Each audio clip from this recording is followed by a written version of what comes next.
Alas 5:10 na, 1 Western Visayas na. Alas 5:10 na, 1 Western Visayas na.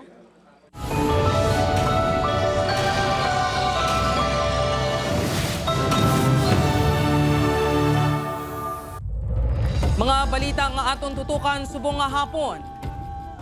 Linyahan ay sa mga politiko mas nagainit pa antes ang pagumpisa sa COC filing buwan. Katapusan nga adlaw sang voter registration, gindagsa sa mga mahingagaw pa parehistro tubtob sini nga hapon.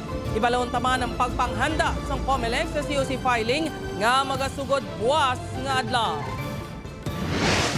Iloilo Governor Arthur Defensor Jr. ginpiling ang mga running mate si Anilaw Mayor Lee Ann Dibuque sa 2025 midterm election. Phase 2 sang pagpakayo sang depektibo nga ungka flyover suguran na. Kontraktor sa depektibo nga proyekto liwat nga nagdaog sa bidding. Sa Bacolod City, kontraktor gintiro patay sa iya tinawo bangod sa pagbinaisay sa nagkaladulang nga gamit. Kagwa kaidik sa putotan ni Iloilo na tawo wala sang buo sa buli. Buhi pa makaliga ng masobra, isa ka bulan.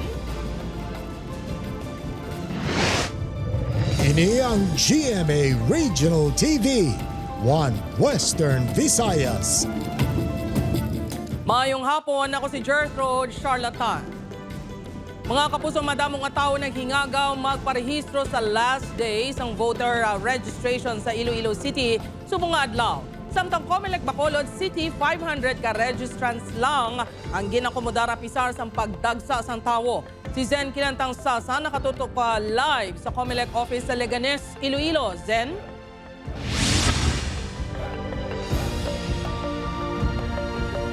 Jerk nagdagsa ang mga residente kainas ng aga sa pagparehistro agud makaboto para sa 2025 midterm elections. Kag alas 5 subong nga hapon, nagtakop na ang voter registration.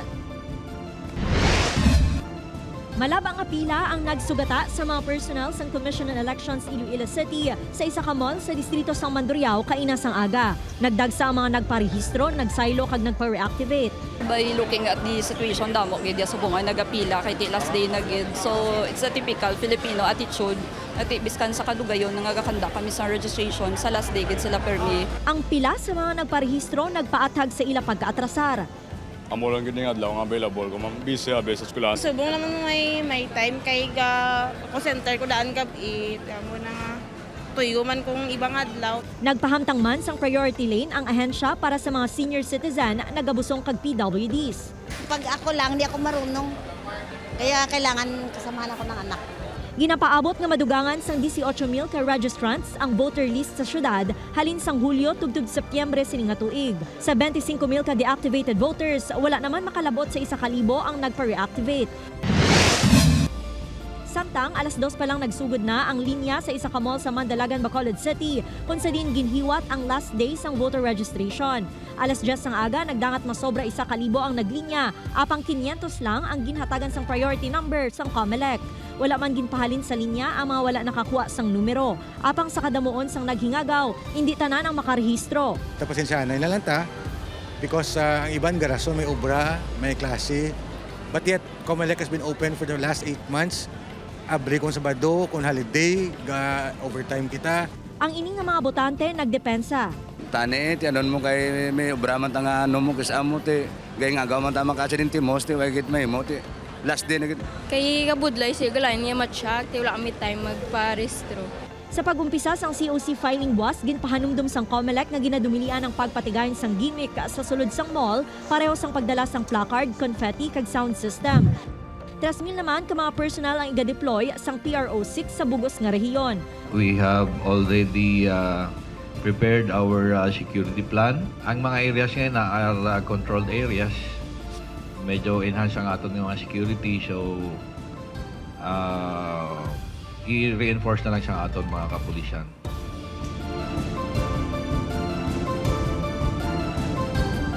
Jer, 3 lang kaupod sang aspirant ang pahanugutan sang COMELEC na makasulod buwas sa venue. Ginapangabay naman sang kapulisan ang kooperasyon sang supporter sa mga politiko agud mapabiling nga matawhay ang COC filing.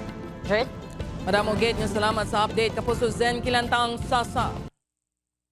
Sa iban pa nga balita, Governor Arthur Defensor Jr. ginhingadlan si Anilao Mayor Lee Ann Dibuque nga mangin Vice Governor sa 2025 midterm elections. Anay Senador Franklin Drilon, nagapanawagan sa pag-isa ni Iloilo City Mayor Jerry Treñas kag Congresswoman Julian Baronda. Inianggin tutukan ni Kim Salinas. The Mayor of Anilao, Mayor Lee Ann Dibuque, and she will be the administration candidate for Vice Governor of the province. Formal na nga ginanunsyo ni Iloilo Governor Arthur Defensor Jr. nga mangin running mate sini para sa 2025 midterm election si Anilao Mayor Natalie Ann Dibuque. Ang deklarasyon ang ginpatigayon pagkatapos ng flag ceremony sa Capitol kay Nasangaga.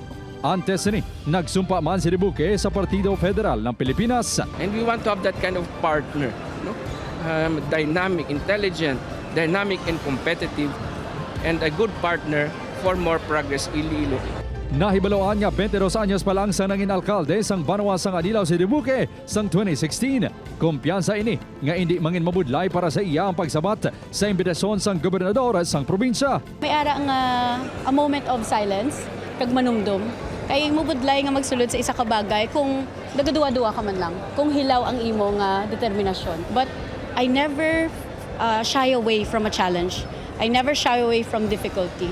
Nahibaloan niya nagpabutyag magpadalagan sa pagka-vice-gobernador sa probinsya si 5th District Representative Raul Tupas.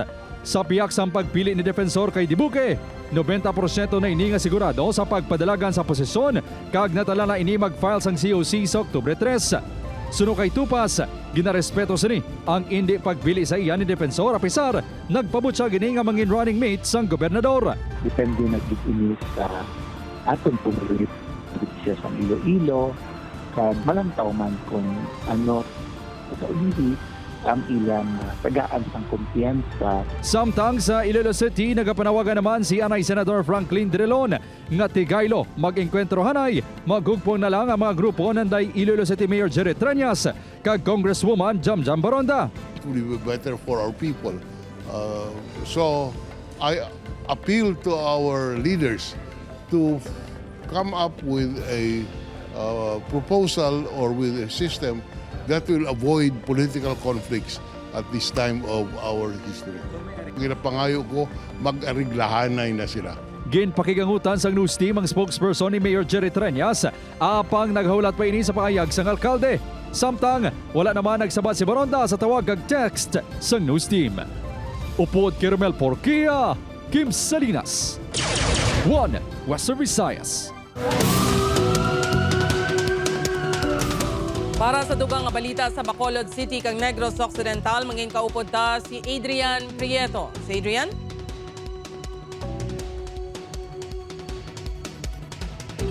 Maraming salamat, sir. Mga puso, isa naman ka-tricycle driver kag kontraktor patay sa separado nga insidente sang pagpanglutang sa Bacolod City. Yaring balita nga itong gintutuka. Wala na matabangan pa ang kontraktor nga si alias Aldren, 30 anyos, matapos ginluthang sa tinawo nga si alias Joshua, 45 anyos sa Barangay Singkang Airport. Sunod sa kaprisan, pasado alas 3 Domingo sang hapon sang ginkompronta sang biktimang suspect, bago ginapahay nga wala sinigin balik ang pila kagamit. May nagluntad nga pagbaysay tubtob gintiros ang suspect ang biktima gamit ang kalibre 38. Tungod lang sa mga gamit sa construction nga nagkradula. So far sumong sir magintas ko nga mga personnel nga magmonitor sa iya kung din ang whereabouts niya kay para kung kaluyan madakop ta pa siya kag ma-file siyang kaso. Pila sa lugar ang gitunaan sa kamatayon sang biktima. Sa Proclangis, Barangay Banagog, gintiro man ang 26 anyos si alias Alfonso, isa ka-tricycle driver sa Biyernes, September 27. Sunod sa kaprisahan, pagtimalo sa motibo sa krimen. Nasalaan na siya, no? Kaya ang suspect niya, really, daw nagkaroon ng yung utog niya sa aga, nagkaroon ng trouble din dun sa real talaga na targets niya. Accordingly daw ginbato.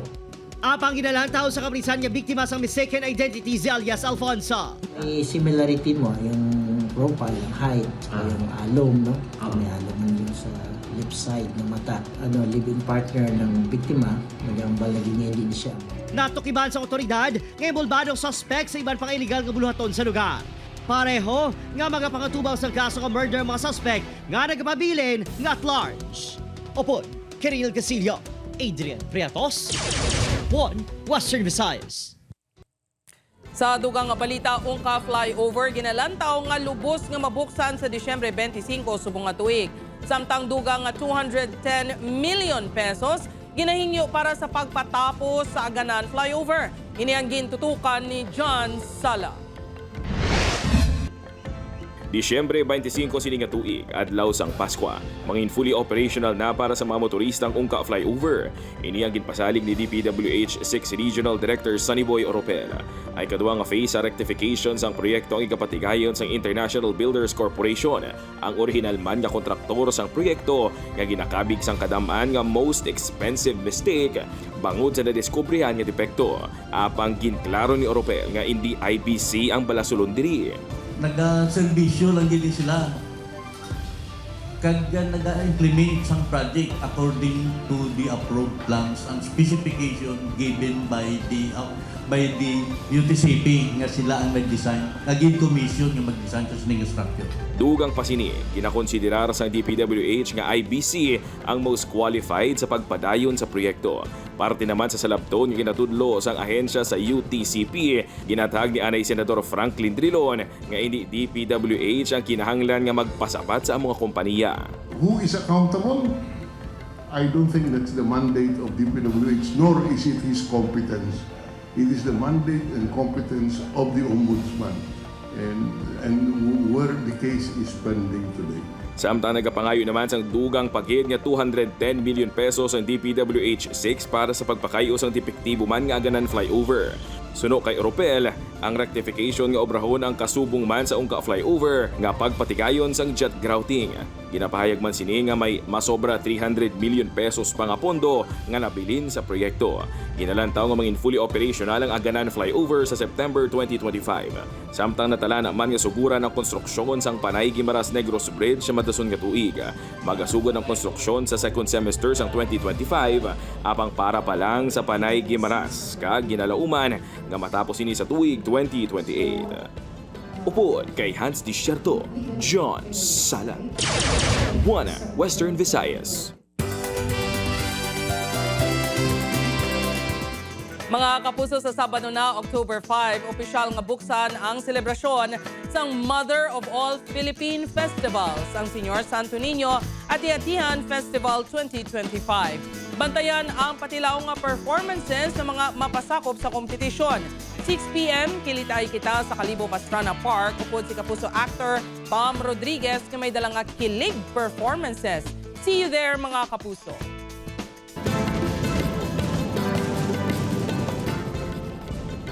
Hindi maayong balita ang mga sugata sa publiko ilabinigid sa aton mga kapuso nga motorista sa imbukada sang bulan sang Oktubre. Mga puso, inibangod sa natala ng pagsaka sa presyo sang gato. Base sa oil industry sources, sa presyo ng diesel, ang magkasaka sang 90 centimos kada litro, 45 centimos naman ang igasaka sa kada litro sang gasolina. Sa kerosene, may 30 centimos man kada litro nga pagtaas. Igapatuman man ang adjustment sa presyo sang gatong buwas, Oktubre 1. Ini ang GMA Regional TV, 1 Western Visayas. Mga kapuso, pila ka mga mamumugon nagalaom nga madugangan ang ilang sweldo bangod sang kamahal sa mga balaklon.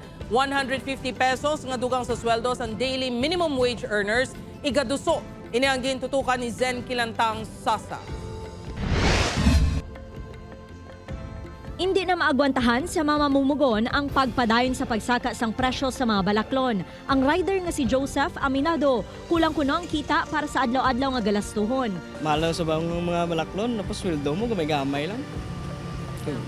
Oo, kung hindi ka mag-doble kayod sa bungway, gid. Pareho man sini ang sentimiento ni John nga gusto na lang magkadto sa boarding house kag transportasyon ang 480 sini nga sweldo kada adlaw. Kulang gid ma'am. Kulang gid naman yun. Ang mga damo kadto sa mga Manila kay sa mga probinsya be. Minimum rate mga 400 plus sa Manila. 600 plus na. Para madugangan ang ginabaton sa mga mamumugon, plano subong sang United Labor Panay nga mag-file sang wage hike petition sa Regional Tripartite Wages and Productivity Board. Ginaduso sang grupo ang 150 pesos nga dugang sa daily wage. Diri sa Western Visayas, parang malabot ang living wage ng kinambal sa institusyon, dapat 1,136 per day. Pero ang aton minimum wage is 480. So almost 52.5% ang gap sini. So hindi mabuhi sing matarong ang mga mamumugon.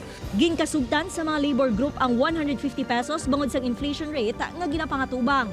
Nagalaom man sila nga maaktuhan ang panawagan sang grupo. Hindi naman makakomento ang Dole 6 samtang wala pa mabaton ang petisyon sang grupo. Upod kay Cirilo Randuque, Zen Kinantang Sasa, One Western Visayas. PRO6 ginakabig dako nga development ang liwat nga pagbukas sa kaso sa pagpatay kay retired General Wesley Barayuga matapos ang revelasyon sa isa ka police official sa Quad Committee hearing. Ini ang gintutukan ni Kim Salinas. Hulyo 2020, sang ginasasinar sa Metro Manila ang Board Secretary sang Philippine Charity Sweepstakes Office kag anay Director sang Iloilo City Police Office nga si retired General Wesley Barayuga. Makaliga ng 4 katuig sa House Quad Committee hearing sang Biyernes, ginbulgar ni Lieutenant Colonel Santi Mendoza sang Philippine Drug Enforcement Group sang PNP nga ginplano ang pagpatay kay Barayuga.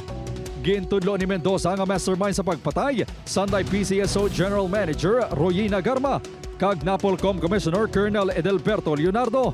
Ang ginatudlo nga rason sa asasinasyon, ang ginaaligar kaangtanan ni Barayuga sa illegal nga droga. Sinabi ni Colonel Leonardo na ang larawan ni Wesley Barayuga ay kinuha at ipinadala sa kanya ni Ma'am Garma. Sinabi rin ni Colonel Leonardo na hindi kami mahihirapan sa pagsasagawa ng operasyon dahil nag-issue na si Ma'am Garma ng isang service vehicle. Ginpabutyag man ni Mendoza nga siya ang nakabaton sang 40,000 pesos nga reward kaangot sa mga misyon. Bungod sa nga revelasyon, ginmaduan sang hepe sang Philippine National Police ang Criminal Investigation and Detection Group nga liwat buksan ang investigasyon sa pagpatay kay Barayuga. Ginakabig naman niya dako ang development sang Regional Director sang Police Regional Office 6 nga si Brigadier General Jack Wangki ang hingyo sang Chief PNP. Handa man si Wangki sa paghatag sang bulig sa investigasyon kung kinahanglanon. Si Wangki ang isa sa mga junior officers ni Barayuga kag hepe sang Haro Police Station sang ICPO Director si Barayuga. Pag nakita natin kung gaano ka-professional si Sir Wesley, and he really don't deserve that what happened to him. Siguro naging biktima lang siya sa circumstansya. Isa product of injustice. Magluwas nga ng Director sang Iloilo City Police Office nang in-OIC man sang Directorial Staff kag Deputy Director for Operations sa Police Regional Office 6 si Barayuga. Nagserbi man ini nga Executive Officer for the Directorate for Logistics sa Camp Crame. Gintinguaan nga makuha ang bahin sa pamilya ni Barayuga apang wala pa sila nagasabat sa news team. Upod Kiramel Porquia, Kim Salinas, One Western Visayas. Samtang mga kapuso sa Negros Occidental naman nagpiyansa sa balor 18,000 pesos kada isang tatlo ka mga lalaki nga nadakpan sa entrapment operation bago sa pagbaligya sa peking artificial insemination nga mga produkto.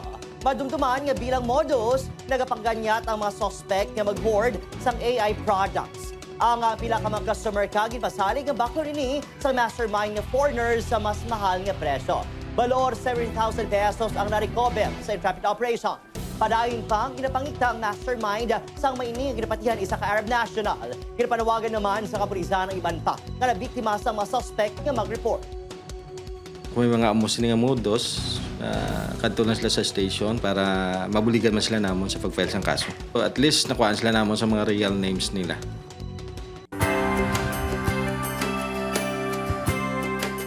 Mga kapuso, katampad sang isa ka taxi driver na pamatud-an matapos ginbalik sini ang 200,000 pesos nga nabilin sang pasahero sa iya taxi. Kwarta para pa sa pagpa-ospital sang pasahero. Ini ang gintutukan ni John Sala. Apisar mabudlay ang pangabuhi. Wala na tentar ang 57 anyos nga taxi driver nga ibalik ang nabilin nga 200,000 pesos nga kwarta sang pasahero sini. Sa pagsaysay ni James, pasado alas 10 ang aga sang Lunes ang gindulong sini ang mag-asawa nga pasahero sa Iloilo Central Market halin sa isa ka ospital sa General Luna Street. Sang may nagsakay naman nga pasahero, diri kag natulupangdan nga may bag nga itom nga nabilin. Ini ang iya gintago kag ginuli sa tag-iya sang hapon sa amuman nga adlaw. Suno kay James, tuman ang pagpasalamat sang tag-iya iya nauli ang kwarta sini bangod gamiton pa ini sa iya pagpaopera. Duga tulo man luwa ko isang kalipay blag, gapindot ng dugan ko eh. Daon lipay ko blag. Partama lang na makita man ako mayo lawas mo. Suno kay James, ginimbitar ini sang tag-iya sang kwarta sa Pavia sang Lunes ang gabi agud magpabutyag sang pagpalabot sa ila pagpasalamat. Sang Martes ginconfine na ini sa ospital. Hindi kuno mabayaran sang anuman nga balor sang kwarta ang kalipay bangod sang pagkatampad kag paghimo sang maayo sa isikatawo. Kung hindi inyong hindi nyo gid pag pilaptan ibalik nyo gid kay balik man ang blessing sa inyo mo. Pangamuyo lang tang kaluyan permi biyahe ta mo. Upod kay Romel Porquia, John Sala. Buana, Western Visayas.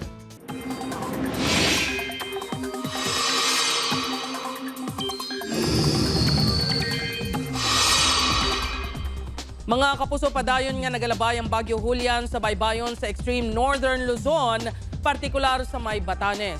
Ulihin nga nasiplatan base sa 2 p.m. bulletin sa pag-asa sa coastal waters ng Sabtang Island, Batanes. May kabaskugon ang hangin sini nga 175 kilometers per hour kag kada sigon nga magalabot sa 240 kilometers per hour. Anuman nga oras subong nga hapon ukon gabi mangin isa na ini ka super typhoon. Signal number 4 sa Batanes, signal number 3 sa Babuyan Islands. Signal number 2 naman sa mainland Cagayan, Apayao, Abra, Kalinga, Ilocos Norte pati sa northern kag central portions sang Ilocos Sur. Sa latest forecast tracks ng pag-asa, posibleng nga magpadayon ang paghulag sang bagyo pa west-northwest bago mag-recurve buwas. Sa Miyerkules, may posibilidad ini nga magwa sang makadali sa PAR, apang masulod liwat kang makadto naman sa Taiwan. Sa panghulag sinisubong, Huwebes pa ini ginalauman nga magwa sa PAR. Sa datos ng Metro Weather, may tsansa sang ulan bangod sa thunderstorms sa Aklan, Capiz, Antique, Iloilo kag Negros provinces. Posible man ang ulan sa nabilin nga bahin sang pungsod.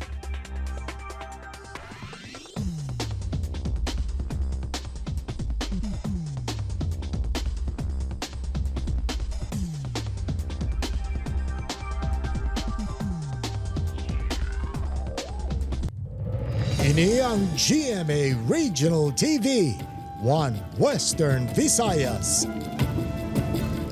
Mga kapuso, isa ka adlaw antes magsugod ang filing sa COC para sa eleksyon 2025, Commission on Elections may ginklaro sa mga pagsulundan.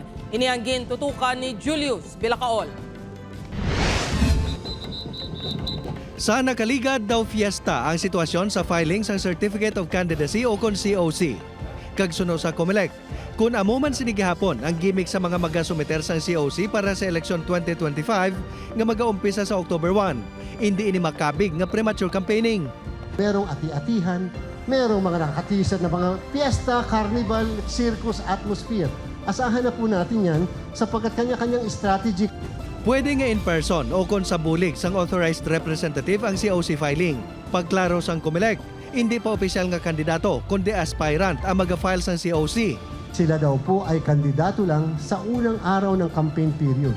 Hindi man pagtugutan ang substitution sa mga aspirant pagkatapos ang isa kasi man nga pag-file sa COC.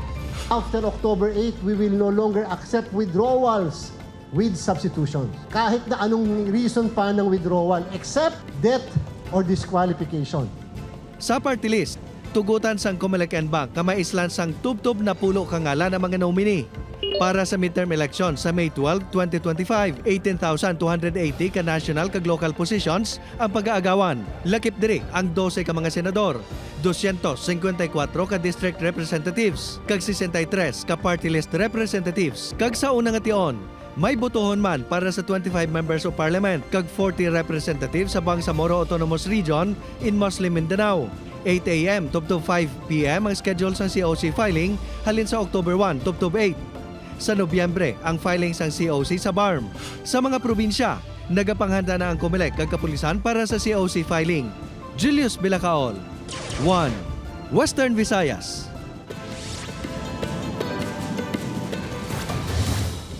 Nagaangkon sa samad sa ulo ang driver sang SUV nga si Julius Ligayada sang nakabunggo ini sa nasugata nga bus sa badusang gabi sa Barangay Poblasyon, Patnongon, Antique. Suno sa Patnongon Police, sa magkatuhay nga direksyon, padulong ang bus nga ginamaneho ni Roberto Santa Ana Jr. kag sang SUV. Nagwa sa investigasyon nga nakainom ang driver sang SUV, rason nga nadulaan ini sang kontrol. Wala naman sa nasamaran sa mga sakay sang bus. Patay ang isa ka rider matapos makabunggo sa nakaparada nga trailer sang harvester sa Oton, Iloilo. Suno sa Oton Police, pauli na kuntani ang lalaki nga nagamotorsiklo sa maaksidente sa barangay Mambog. Madulom ang lugar, rason nga nagabunggo ini sa nakapark nga trailer sang harvester. Nagkit-kit reha sa 4 ka persona matapos madakpan sa drug buy bust operation sa Regional Police Drug Enforcement Unit 6 sa Barangay Sook, Arevalo, Iloilo City, Sabado sang kaagahon. Masobra 2.4 million pesos ang suspected shabu ang nakuha sa mga subject nga Sanday alias Don, 32 anyos, kag alias Naldo, 24 anyos. Lunsay high value individuals, kag alias Ref, 32 anyos, kag alias Tam, 29 anyos, street level individuals. Nadakpan sa kapulisan ang high-value individual nga si alias Nejo, 34 anyos, kag residente sa barangay Ipil, Kalinog, sa drug buy bust operation sa barangay Dalid sa Amuman nga Banwa. Nakuha sa subject ang 110 gramos sa suspected shabu nga nagabalor sang 748,000 pesos. Ginapaandaman naman sang IPPO ang mga individual nga nagapatigayon sang drug activities. Patay ang 35 anyos nga si alias Rene matapos ginbuno sang ginabulubanta na pulo ka beses sa 56 anyos nga bayaw sini nga si alias Nonoy sa barangay Golgota, Haniway, Iloilo, Sabado sang kaagahon. Sa investigasyon sang kapulisan, nagpamilit ang biktima nga magsulod sa balay sang sospek agud magbisita. Apang wala inigin pasulod sa sospek bangod hubog na. Diri nagbaisay ang duha kag nagluntad ang pagpangbuno sa sospek gamit ang pinuti. Dead on arrival sa ospital ang biktima. Preso naman sa karon sa Haniway Municipal Police Station ang suspect.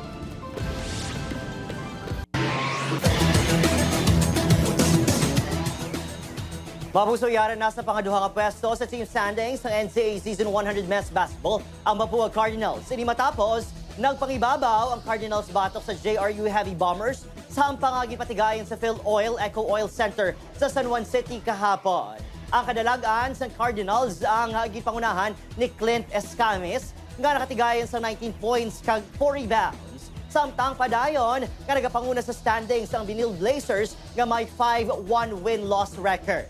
Upod naman sa Cardinals sa pangaduha nga pwesto ang Letran Knights nga may 5-2 win-loss record. Pang-apat ang Perpetual Altas nga may 4 kadaog kag 3 kakaperdiha.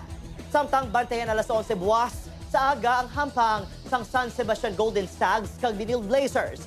Ini ang pagasundan sa enkwentro sa tungasang Letran Knights kag San Sebastian o kung San Beda Red Lions alas 12:30 sa hapon.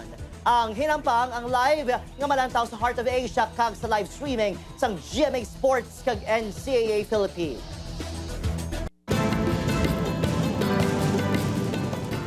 Katawang napatay sa paglaslas ni Hurricane John nga nagtugas ang pagbinaha kag landslide sa Mexico.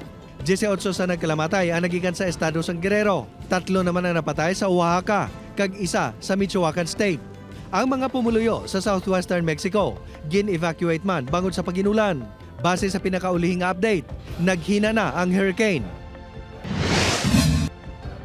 Napulo naman katawang napatay samtang 7 ang missing sa paginulan nga nagresulta man sa pagbinaha kag landslides sa pungsod Nepal. Madamo nga suba sa Himalaya ang nag-awas kag naglapaw ang tubig sa mga dalan kag Taytay. Padayon pa sa karon ang pagpanilo sang otoridad, ilabi na sa mga dalanon nga ginlontaran sa mga landslide sa 28 ka lugar sa pungsod.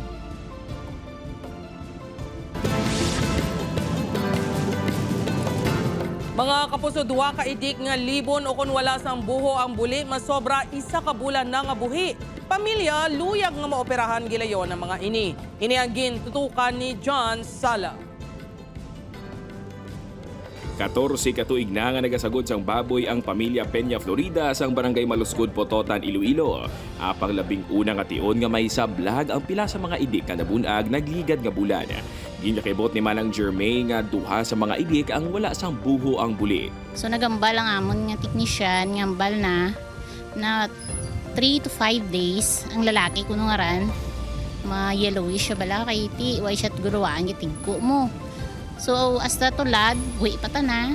Mga sobrado siya 1 month, diba? Kasi may something karang itaok namon, siya magintawaan kami kamukaran. Nagapagawa sang higko ang babae nga idik pinagi sa iya kinatawo, apang ang lalaki nga idik wala sang guaan sang iya higko. Gani talulupang doon nga tuman nakadako ang iya tiyan. Luyag ko tani isang pamilya nga maoperahan ng duha ka mga idik Apang ginapanumdom nga posible magastuhan sila. May free maladaan kung may dyan. Halin sa DA, hood. Sino kay Dr. Darrell Tabuada, sarang nga mabuhi pa ang babae nga idik bisan hindi napag-operahan, apang ang lalaki kinanglanon gid. It is a congenital nga defect or congenital anomaly primarily caused by inbreeding o closely related ang saw sa iyang bore. Para makabulig nga masalbar ang mga idik, nagtanyag man sang libreng operasyon ang Provincial Veterinary Office. Upod kay Romel Purkia, John Sala. 1 Western Visayas. Baw kabaylanggin magmayo na ang kahimtangan sang sining nga mga idik kag mag-ayo na. Mga kapuso, 86 days na lang, Pasko na.